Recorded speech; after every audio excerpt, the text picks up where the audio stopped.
नमस्कार. संजना चॅनलमध्ये तुमचं सर्वांचं स्वागत आहे. तर आज आपण बनवणार आहे तुपामधल्या लुसलुशीत दुधाच्या गोड शेवळ्या. तुम्ही इथे शेवळ्याची खीरसुद्धा म्हणू शकता. तर चला बनवूया.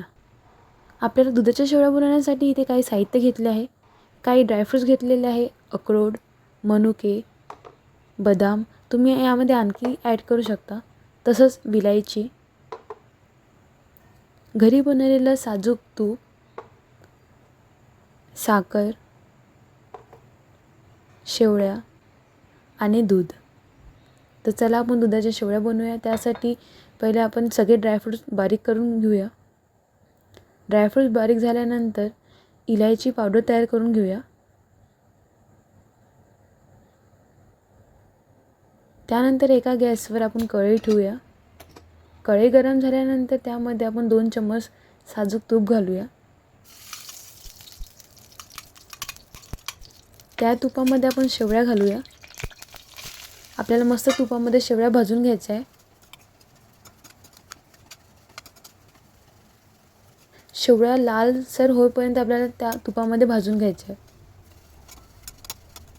अशा प्रकारे भाजून घेतल्यानंतर आपले लालसर शेवळ्या झाल्या. त्यानंतर आपण त्यामध्ये बदाम, अक्रोड, तुम्ही आणखीन ड्रायफ्रूट्स यामध्ये ॲड करू शकता.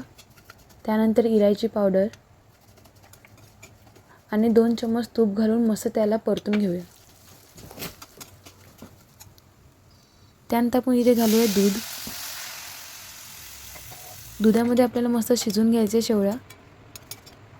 त्यानंतर आपण घालूया इथे साखर. साखर तुम्ही तुमच्यानुसार घालू शकता, कमी जास्त तुम्ही करू शकता. त्यानंतर मनुके घालूया. त्यानंतर मनुके घातल्यानंतर दुधामध्ये मस्त शेवळ्या शिजू देऊया.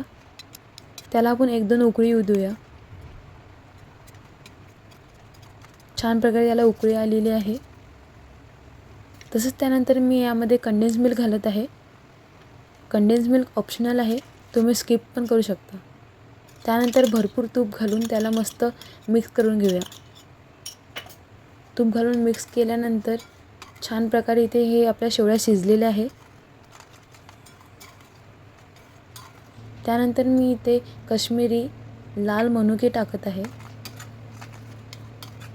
आता मस्त आपल्या तर अशा प्रकारे आपली तुपामधली लुसलुशीत दुधाच्या गोड शेवळ्या तयार झालेल्या आहे. तर तुम्ही अशाच प्रकारे घरी नक्की ट्राय करा आणि कशी झाली ही कमेंटमध्ये नक्की कळवा. जर तुम्ही माझ्या चॅनलला सबस्क्राईब नसेल केलं तर सबस्क्राईब करायला विसरू नका. लाईक, शेअर, कमेंट नक्की करा. अशाच प्रकारे मी तुमच्यासाठी नवीन व्हिडिओ घेऊन येईन. थँक्यू.